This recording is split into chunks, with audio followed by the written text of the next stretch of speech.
Bloomberg Audio Studios. Podcasts, radio, news.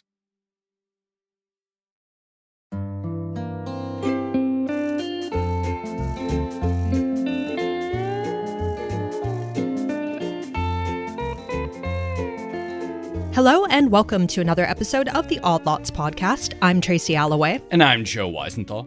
Joe, did you hear the sad news? Okay. Yes, I know the sad news you are talking about. I have to say, I was a little surprised to get a push alert that an owl had died.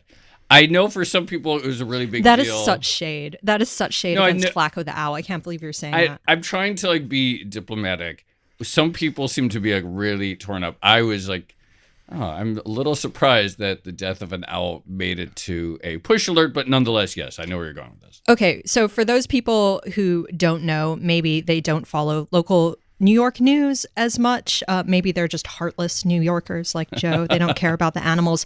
Flaco the Owl died recently. We're recording this on February 27th. He died over the weekend. Apparently, he flew into a building, although we're still waiting for the toxicology report, I think. But the reason everyone was so interested in the fate and fortunes of this owl is because he was actually a Eurasian eagle owl who had escaped from the zoo. Although actually, I think vandals basically broke into his exhibit and let him out. And he's been flying around the city ever since. He was sort of a symbol of survivalism in the urban jungle. People didn't expect him to be able to make it.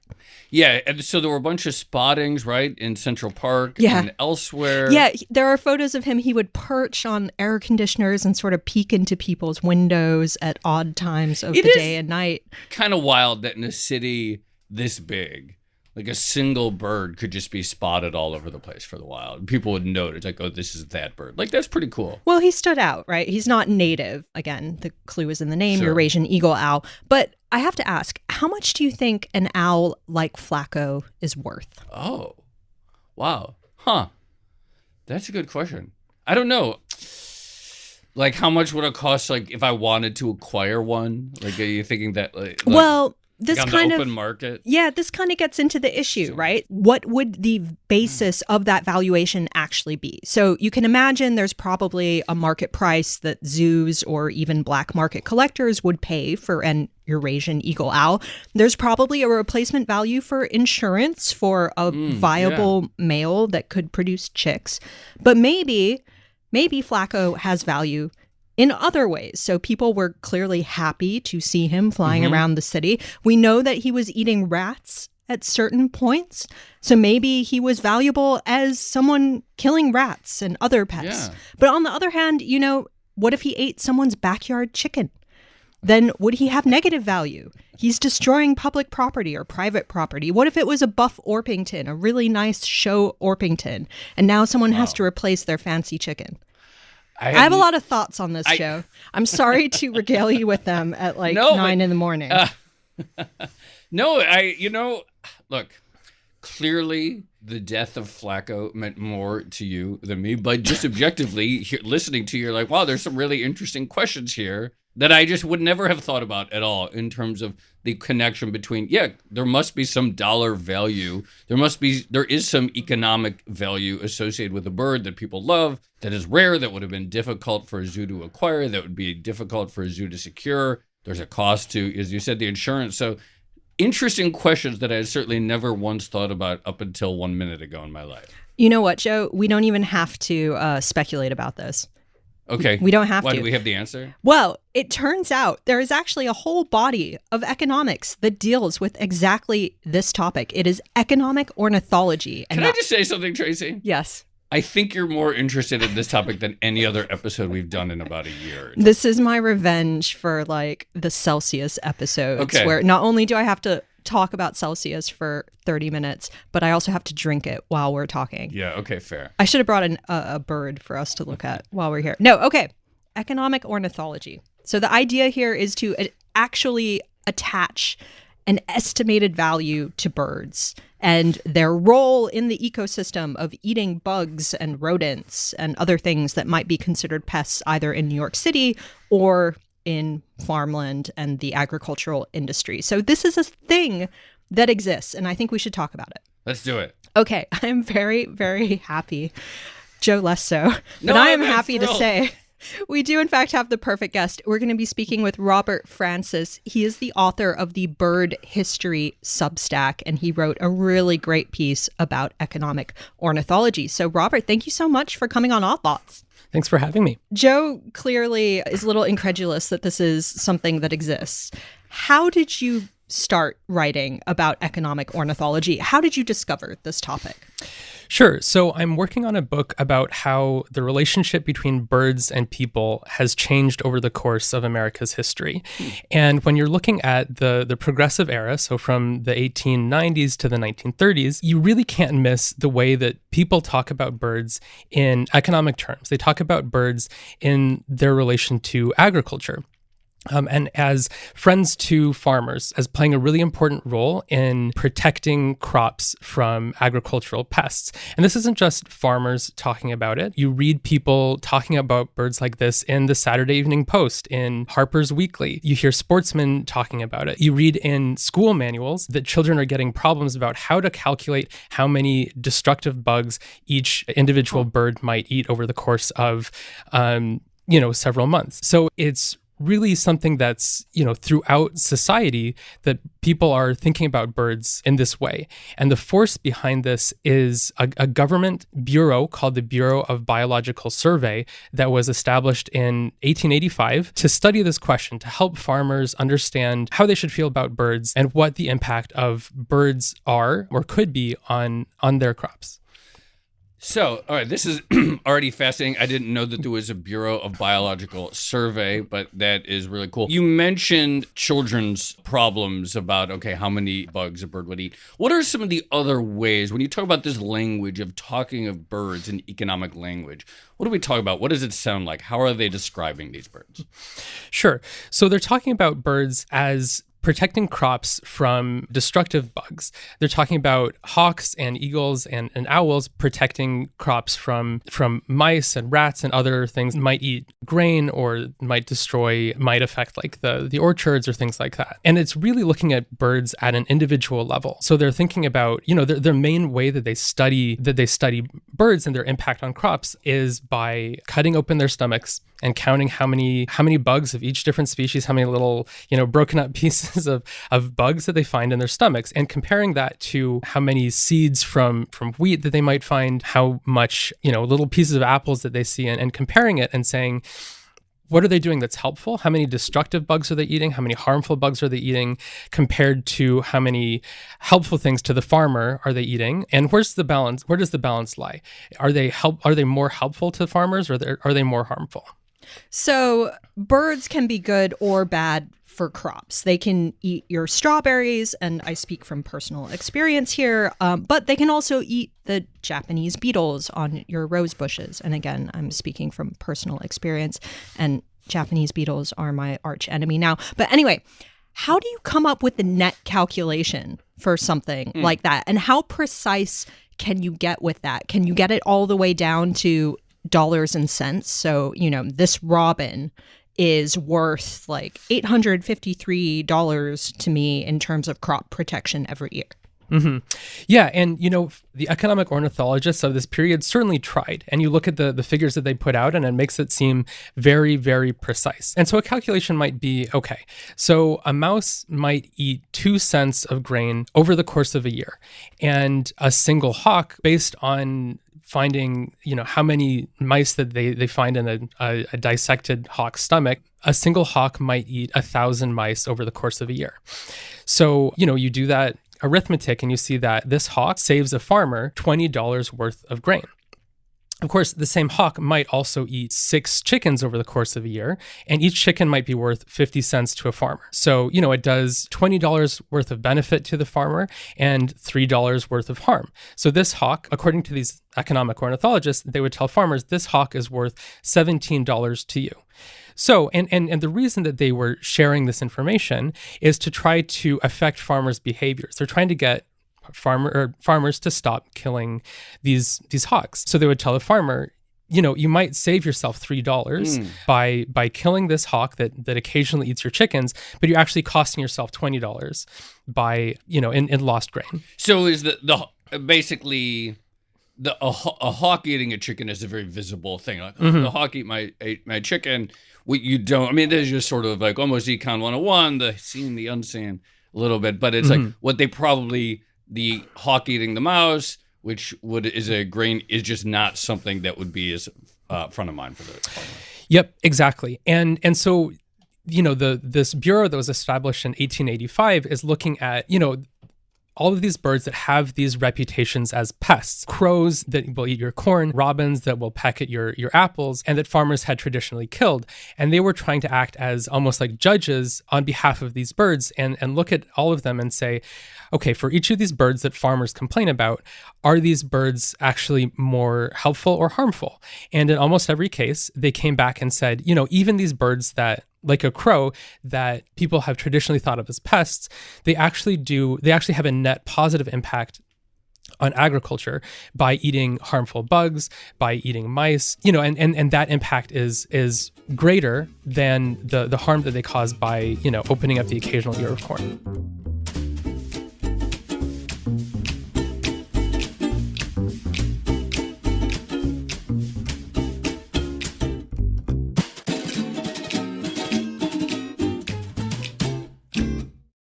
So you touched on this earlier, the idea of, kids in schoolrooms maybe trying to do these calculations, but talk to us a little bit more about how widespread this knowledge was. So if I was a farmer in Iowa in the early 1900s and I was, sat on my front porch watching sparrows eat my grain, would I be sat there thinking like, it's okay, they're also eating like some weed seeds and some harmful bugs, so that's all good? Like, how much was this embedded in the popular consciousness at the time? At the end of the 1800s, I would say not very much. Again, there was this tradition. I mean, there were a lot of states, for example, that offered bounties for crows, for sparrows, for birds that were perceived as harmful. So states would pay farmers to kill crows, that sometimes pay farmers to kill hawks. So, it was pretty well accepted that there were some birds that were harmful for crops, and it was better for everyone if we killed them. As this bureau went, over time, pushing out information about the positive impact that birds had on agriculture, and it became much more accepted and much more popular to think of birds as helpful to agriculture. You saw the end of these bounty laws. You saw these publications that I referenced in the Saturday Evening Post and in just like popular magazines talking about the importance of birds. You also had publications in something called the Farmer's Bulletin that went out to farmers that they could read, to learn about how to improve their crop yields. And, alongside articles about, best practices with like planting and tilling, you had these articles about building birdhouses to attract certain kinds of birds. Something about economics, the phenomenon is economists sometimes arrive at conclusions about things that feel intuitively wrong. In fact, often economists love that about themselves. Like, you think this is good for the economy, but actually you're really harming. This is like, they sort of, and I have to wonder, so like I'm looking at your Substack and there's this picture of an ornithologist, and they seem to be wearing 3-piece suits and these like very fancy silk ties in the photo. And I wonder if like, the farmers out in the middle of the country, they have these notions like, oh, this bird's good, this bird's They're good. like grumbling about the economists in their white towers of exactly ornithology. that. And then the economists in their 3-piece suits are like, well, actually, this bird is good for you. And I'm curious if there's like a sort of, today people don't like hearing from economists often because economists say this is actually good for you and you thought it was bad. And like, look, I know, I don't need to listen to you. I know it's good and bad. I'm curious if that sort of culture clash was evident even back then, if like these economists from the Bureau came trying to tell farmers what they should and shouldn't kill. Totally. And, I haven't seen instances where there was like actually that conflict, but in a lot of cases, they were fighting an uphill battle. I think there were certainly a lot of farmers that adopted some of these practices, and you saw like a decrease in the number of hawks that were killed. But at the same time, like while most birds received federal protection in 1918, some hawks and some owls didn't receive the same level of protection until the 70s. Throughout this entire time, there were still a lot of farmers that would keep killing the birds that they saw eating their crops. And, some of this tension still exists today. Like there's still a lot of birds that are considered by farmers and by like the Department of Agriculture. They're still considered pests. This idea that birds can be harmful to crops and are sometimes harmful to crops has not completely disappeared. So on that note, I know the book you're working on is primarily focused on the relationship between birds and people in America, but maybe it might be helpful to contrast it with the most famous example of people getting the economic value of birds wrong, which is what happened in China under the 4 Pests campaign, where people were encouraged to go out and kill a bunch of different pests, sparrows included, and then it backfired horribly. And you got a bunch more insects. I think it was mostly locusts, and then a lot fewer crops, and then a great famine in the late 50s, early 60s. But I think when people think about the economic or agricultural value of birds, that's probably one of the prime examples that springs to mind. Sure. And I think we haven't seen something like that in the United States in recent years. So I would say that isn't so much top of mind. But you can look at more recent research that's come out about the impact of birds on crops. And, we can maybe talk in a moment about kind of some of the methodological limitations of these progressive era economic ornithologists. But more recent research that, makes use of things like randomized controlled trials and takes a more ecological approach has shown pretty convincingly that birds have a very positive impact on agriculture. And, that when you have insectivorous birds hanging around your orchard, yields for apples and for orchard crops improve. The same thing is true for field crops. When you have birds that eat bugs, like you do see improvements in your yields. But this was something that, these economic ornithologists weren't able to show as well with the methods that they used back in the 20s and 30s. So you mentioned in your piece that economic ornithology sort of fell out of favor in, I guess, its traditional sense. And part of the reason was because of the use of pesticides. So if you're spraying all your crops for bugs, you don't really need as many birds to eat those bugs. And so their usefulness kind of declines.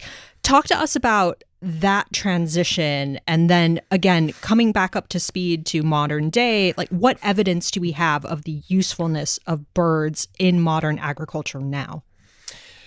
Sure, right. So there were a handful of reasons why economic ornithology disappeared in the 1930s and the 1940s. And as you mentioned, a big one is that with the rise of effective and affordable pesticides and insecticides, farmers had much more control over the pests in their field. Before you had these pesticides, birds were kind of the best option that farmers had. And they had to rely on these almost natural methods of pest control.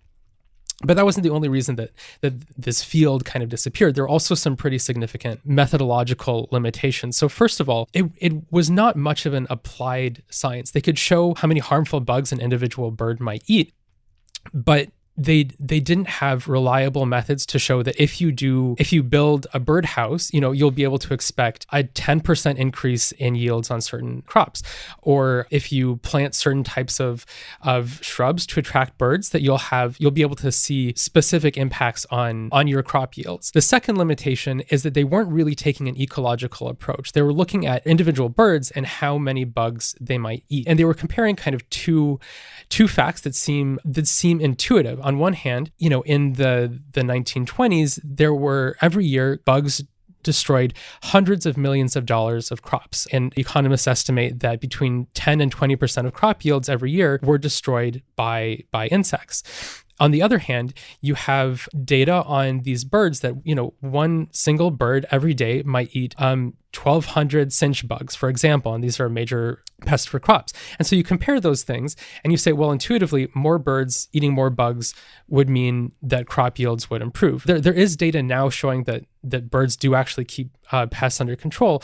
But at the time, these economists weren't able to show that relationship. They weren't able to show that like baseline level of bugs would decrease when you had more birds. There were critics, a lot of them were entomologists studying bugs that said like, if a bird is hanging around on your farm, you can actually prove that the bird is eating bugs on the farm. They observed birds flying over to the river to eat bugs and coming back, and the ornithologist would shoot this bird and dissect its stomach and say, okay, it's eating all of these bugs, but they're not actually bugs that are preying on crops. So they weren't able to establish that relationship at the level of individual birds and bugs. Oh, yeah. So I have a neighbor who is a reasonably famous ornithologist, actually. And the way he explained it to me was that when pests have population outbreaks, so if there's a big infestation of locusts or something, birds can't actually respond fast enough to really affect the numbers.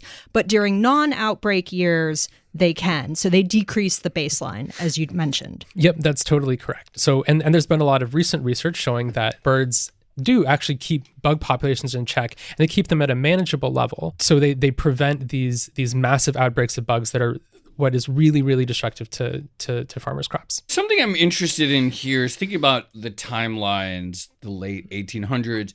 Can you situate a little bit further, like how bird or economic ornithology and this idea of, well, let's study this by counting. Let's just look. We're gonna have an eagle. We're gonna dissect it. We're gonna count the number of mice it ate over its lifetime somehow based on what's in there. Like how it fit into sort of broader philosophies of government and management, because there were a lot of things also going around that time, and obviously there's the rise of like Henry Ford and new ideas about managing a factory floor, and so it seemed to be an era of counting things and trying to apply scientific methods to things that maybe prior to that people just had intuitions for. Can you talk a little bit more about the sort of like the ideological era in which this field emerged?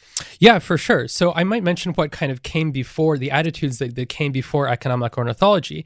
And during that time, or before this bureau developed, so, and you read about this in attitudes as far back as the 1840s, 1850s, people had this idea that either through divine design or through providence, all of nature kind of existed in this balance where, bugs kept plant populations in check, birds kept bug populations in check, other predators kept bird populations in check. And when nature was in this like state of balance, you wouldn't have these massive infestations of bugs. Things would be stable. But with kind of the settlement of the country and clearing forests to make fields, humans had thrown off this balance, and birds were the only force keeping bug populations in check. And so you have this scientific field of economic ornithology that develops in the 1880s. It's not contesting these previous ideas. Instead, it's using these kind of like modern statistical scientific methods to kind of demonstrate that they're correct.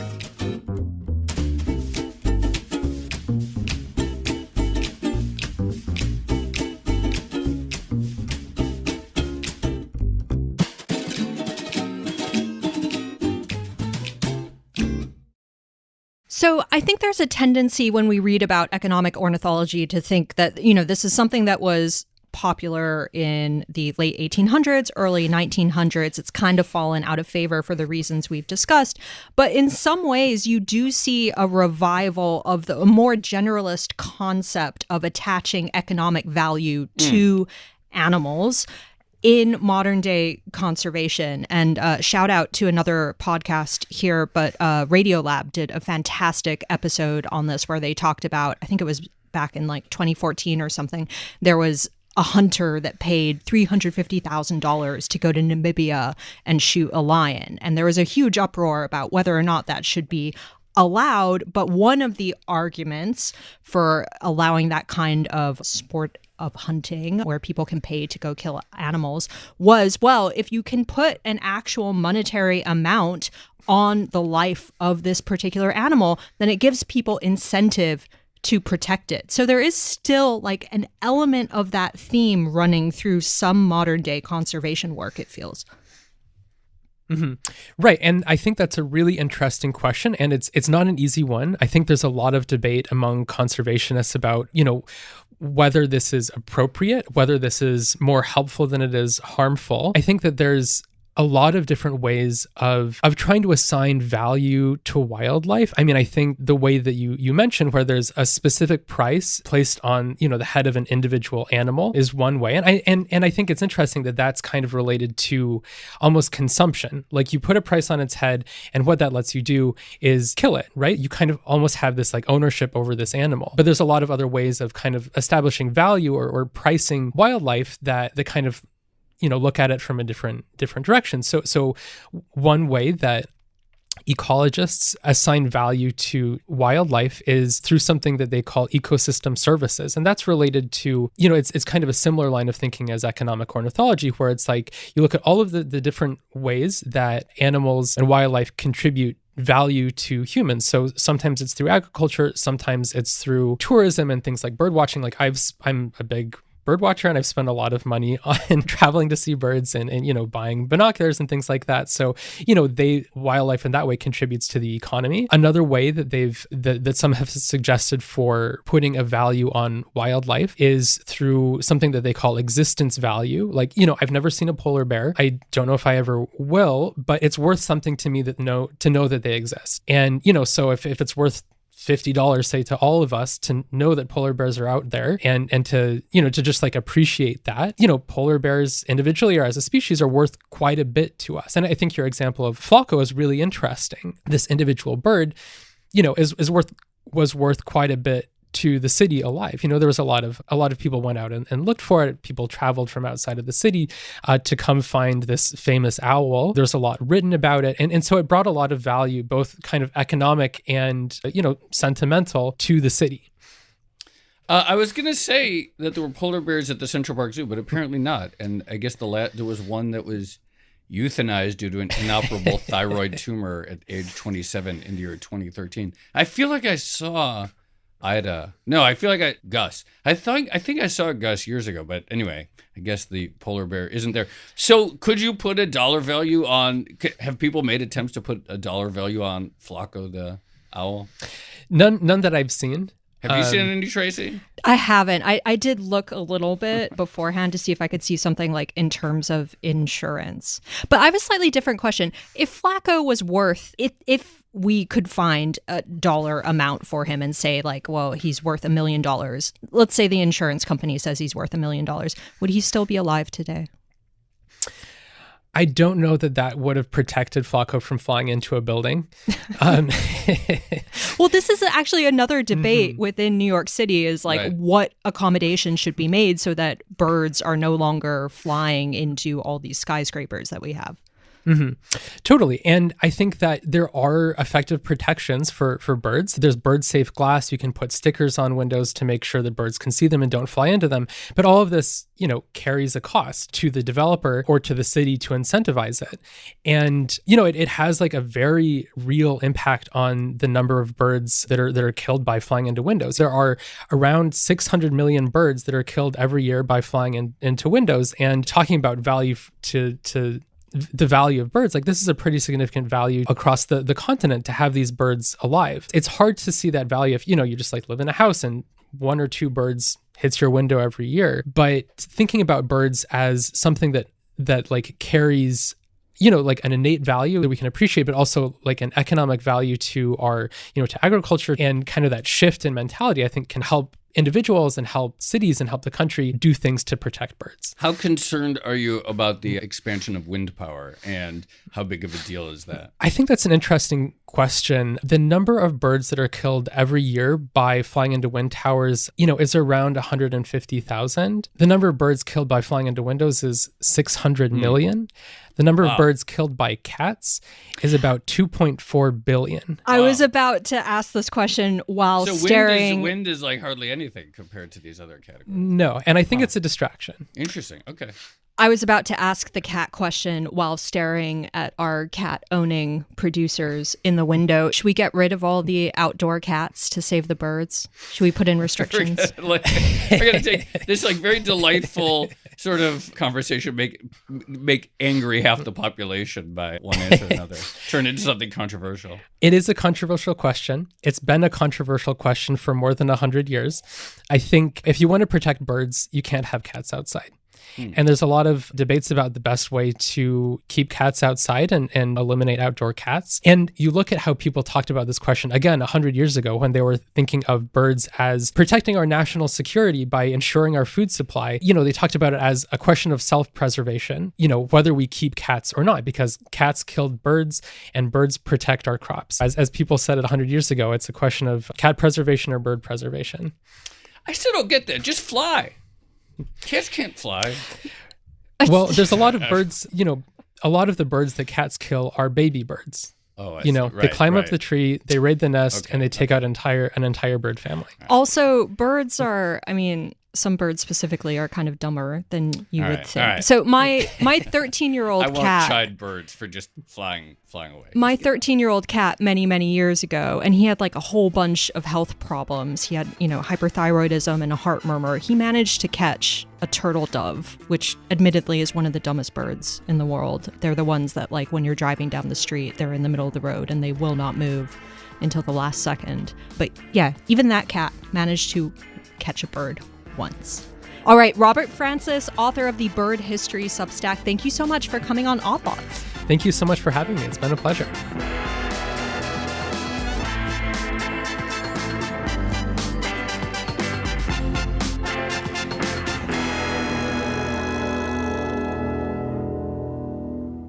Joe, I really enjoyed that conversation. Are you interested in birds now? I am. I really enjoyed that. Am I interested in birds? I don't know. Do you And want to I come to my place and look at the birds? We saw a bald eagle in our garden the other day. I do like seeing rare birds, and so I would like to see a bald eagle. No, I really enjoyed that conversation. You know what I was thinking about? The field that we discussed, it's pretty incredible that economic ornithology was a respected field. It almost feels like it should be called like ornithologic accounting or something like that. I always sort of think that like accounting is a more legitimate form of economics than economics is. Oh, that's a good line. Yeah, a little spicy take for you there. But it seems like there's a lot to be said for fields where the primary method is like, we're just going to count things.